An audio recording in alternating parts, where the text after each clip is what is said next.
जाने हो, कोई न जाने हो का खेला भगवान के, कोई न जाने हो का खेला भगवान के। धन के आगे प्यार के कीमत नहीं खे इंसान के, कोई न जाने हो का खेला भगवान के, कोई न जाने हो का खेला भगवान के।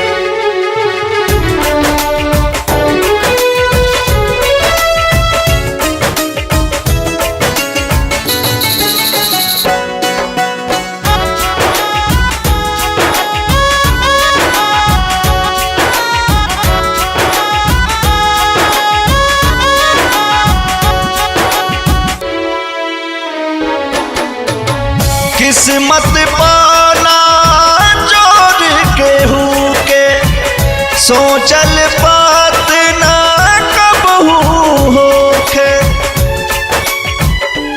ओ किस्मत पाना जोड़ के हूँ के, सोचल बात ना कब होखे। अंगूरी पाही नाच नचावे नया नचनिया मान के, कोई न जाने हो का खेला भगवान के, कोई न जाने हो का खेला भगवान के।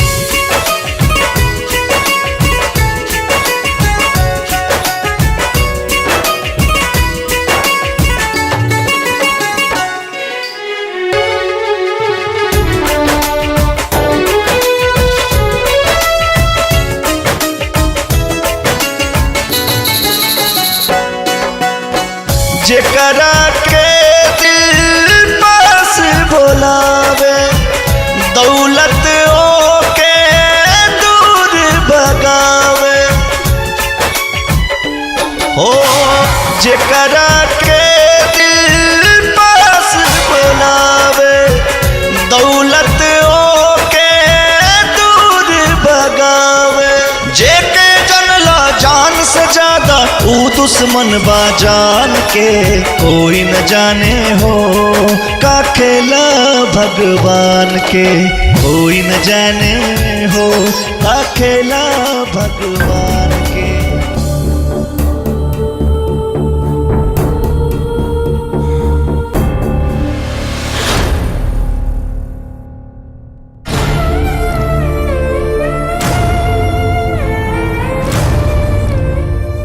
सुना है प्यार के किस्से भी अजीब होते हैं, खुशी के बदले गम नसीब होते हैं। मेरे दोस्त कभी मोहब्बत न करना, मोहब्बत करने वाले बड़े बदनसीब होते हैं।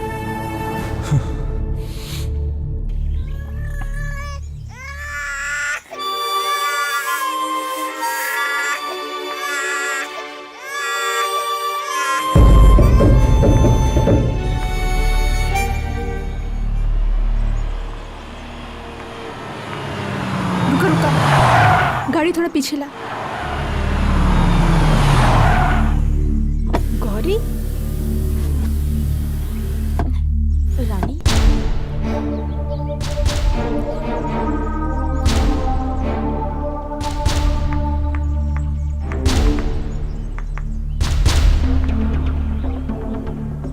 नजर झुकैला से सच्चाई छुप ना जाला गौरी, और सपना देखला से सपना सच ना हो जाला। गलत तो ना नैहर वाला होला और ना ससुराल वाला, गलत तो हमने जैसे नारी होली जे शादी से पहले ऊ सपना सजा लेवेली जे ना किस्मत में लिखल होला और ना हाथ के लकीर में। देखा ना, कॉलेज में तो महल में जाए के सपना बतावत रहली और हम तो सब भगवान पे छोड़ देले रहली, लेकिन किस्मत तो देखा, हम महल में चल गए नी और तू गरीब खाना में। समाज के रीति रिवाज और बाप के सम्मान खातिर टूट के गरीब खाना में गई नहीं। अगर चाह दे नहीं ना तो अमीर खाना जरूर जाए।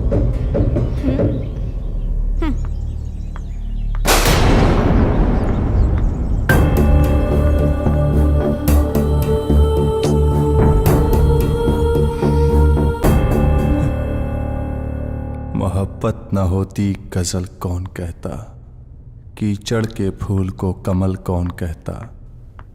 मोहब्बत तो कुदरत का करिश्मा है, वरना लाश के घर को ताजमहल कौन कहता। गौरी, आपके कैसे पता हम आइल बानी? आपके सांस के एहसास से हमार धड़कन चलेला। 7 दिन बाद आवे के वादा कैले रहनी, तो आइली काहे ना?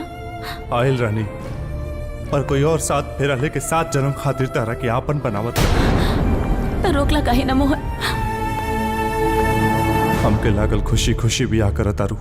प्यार प्यार करे के खातिर होला, नफरत करे के खातिर ना।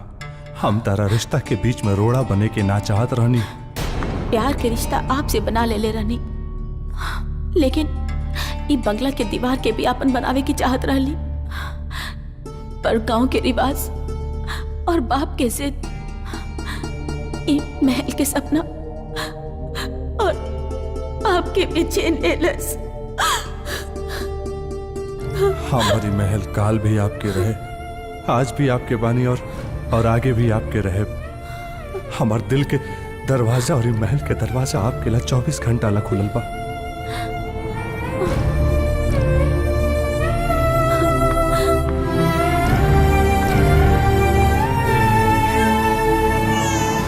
लेकिन किस्मत तो देखा, हम महल में चल गए नहीं और तू गरीब खाना में। हमारी महल काल भी आपके रहे, आज भी आपके बानी और आगे भी आपके रहे। हमार दिल के दरवाजा और महल के दरवाजा आपके लिए 24 घंटा ला खुलल बा। गौरी, गौरी, अरे तू कैसन माई बाड़ू? जे लइका रोता तू चुप बैठ के सोचा तारू। अरे एगो माई होली जौन माई सुतर रहेली और लइका रोला तो उठ के चुप करावेली। तू कौना संस्कार में पैदा भइल बाड़ू कि जे लइका रोता और तू जगला में भी चुप नहीं को करावत? हमरा के संस्कार समझावत आड़ा? संस्कार की वजह से तो महल के सपना छोड़ के गरीब खाना में आ गई नहीं। बाप की बजाय अगर अपने आप से दूल्हा खोजे कर रहत तो केहू हिजड़ा से बियाह कर ले रहती, लेकिन तोरा से कब होना?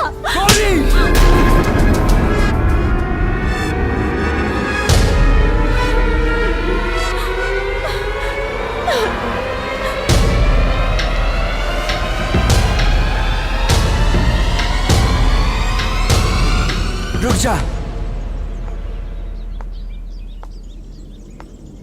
देखा,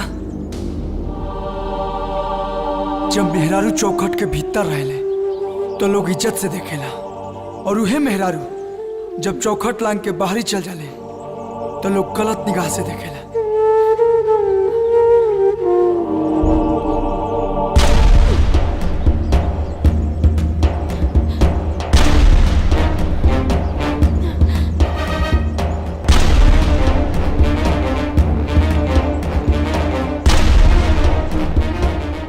हमार इज्जत से बढ़ के हमार सपना बा।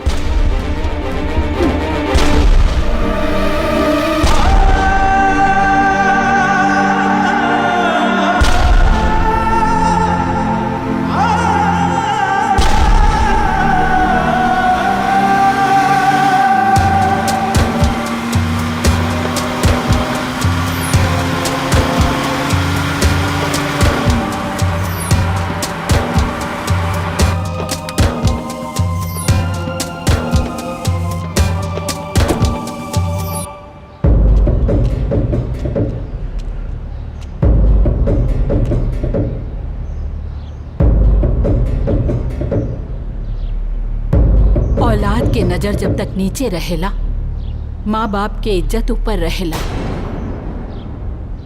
गलत सपना के जिद छोड़ के अपना साजन के घर लौट जा बेटिया। अपना बाप के ताज जैसन पगड़ी के अपना गंदा हरकत से गंदा मत करा। अरे खानदान की इज्जत के बारे में सोच गौरी। खानदान की मर्यादा रख के अपन इरादा बदल के गरीब खाना में जाके हमार प्यार और सपना दोनों खत्म हो गए, और अब खानदान का भगवान भी रोकी है, फिर भी इरादा ना बदली। शादी के बाद कबो अपना मर्द के वजह से तकलीफ ना भइल, लेकिन आज तोहरा वजह से हमरा आंख में आंसू आ गए। खैर, माई के जी गाय के बराबर होला। ए आंसू के हम पानी समझ के पी जाइब, लेकिन हमार बात मान ला, लौट जा अपना साजन के घर गौरी, लौट जा। काश वो दिन शादी के बाद से इनकार कर देले रहती, तो आज औलाद के सामने अपन छाती के दर्द और ये आंसू की कहर छोड़ के कबो न जाती। लेकिन अब ये आंसू का खून के नदी में बहे लागल, तो गौरी अपना सपना छोड़ के अपना सजना के घर कबो न लौटी।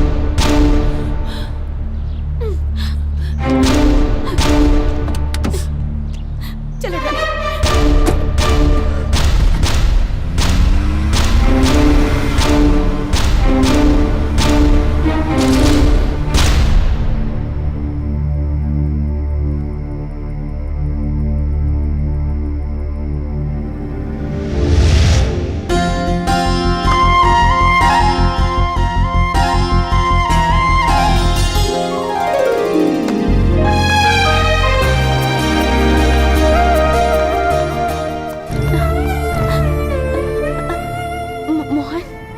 बस हमार प्यार हमेशा खातिर हमार जिंदगी बन के आ गई,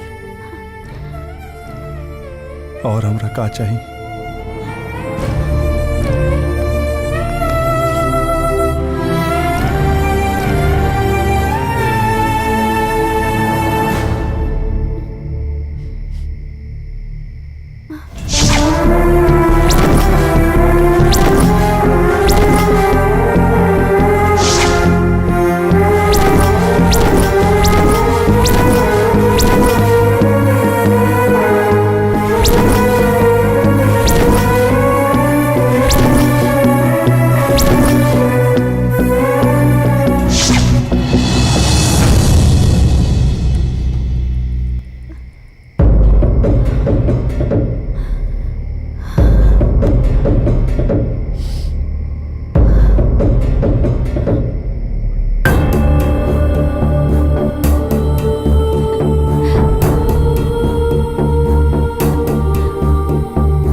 जजमान, जीते जी श्राद्ध ना होला।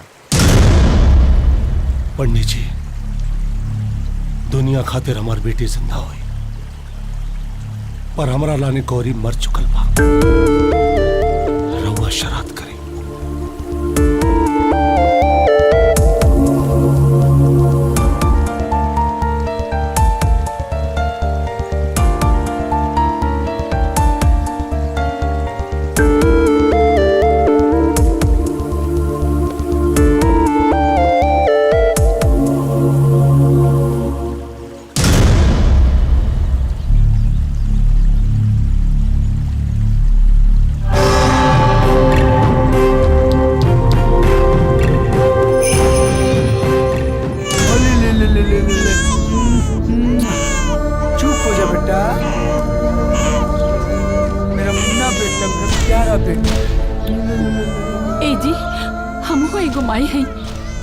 बच्चा के महतारी की जरूरत बा, ना तो वो बच्चा मर जाए।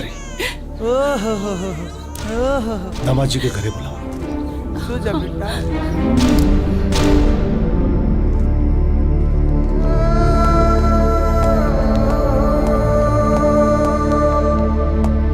बात करा सावित्री, तू बात करा। रउआ बात करी ना। हमसे ना बात हुई सावित्री, तू हमारी बात माना जा, बात करा।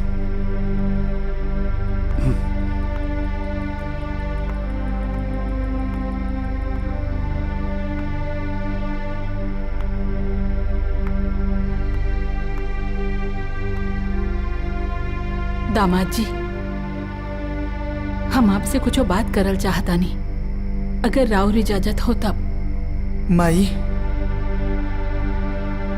काल तक तरुआ लोग की इजाजत से हम बोलत रही, लेकिन आज रुआ हमरा से इजाजत मांगत नहीं। का बात बा माई, बोली।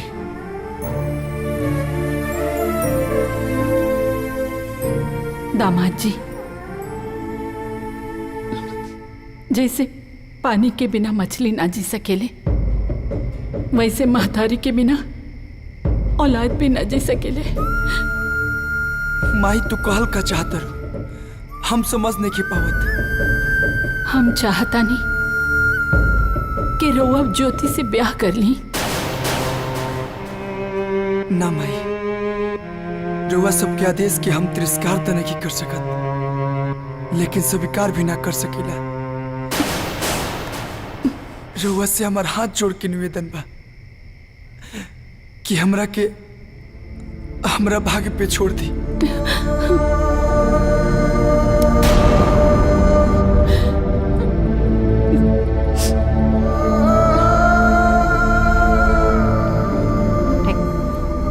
रउआ अपन खातिर ना, वो औलाद खातिर सोची।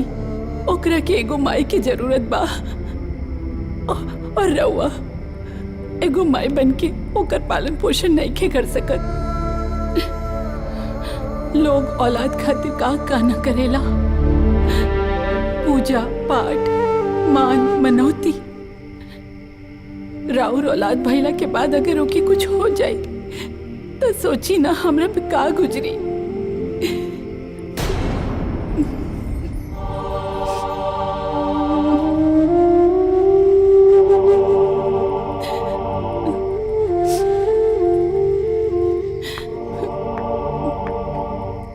ब्याह खातिर हाँ कर दी दामाद जी।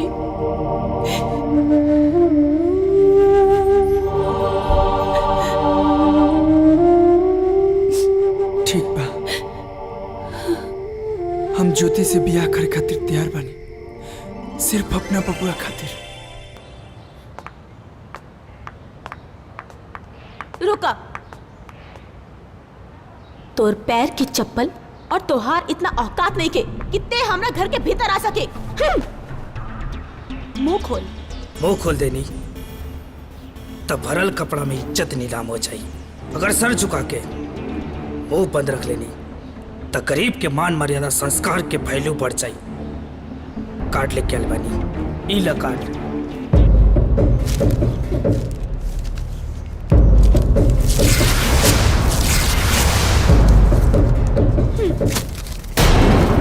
गरीब पति मरे धरे या खटिया पर सड़े, हमरा के कोनो मलाल नहीं खे। जवन सपना रहे वो पूरा हो गई। अब हमरा के केहू से कोनो मतलब नहीं खे। हम ही सोच के काट लेके आ रही, मरद के दोसर बियाह सुन के दिल में दर्द हुई और अपन सपना छोड़ के अपना सजना के घरे चल जाई। लेकिन तुम्हार सोच देख के अब तो हमरा घीन पड़ता।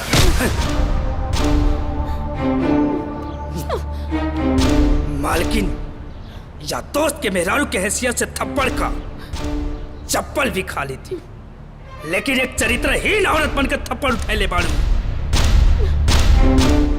चमड़ी उधेड़ दे, हाथ संभाल के रखा। जौना दिन सपना टूटी और अपन केहू ना रही, वही दिन आँख के आंसू पूछे में काम आई।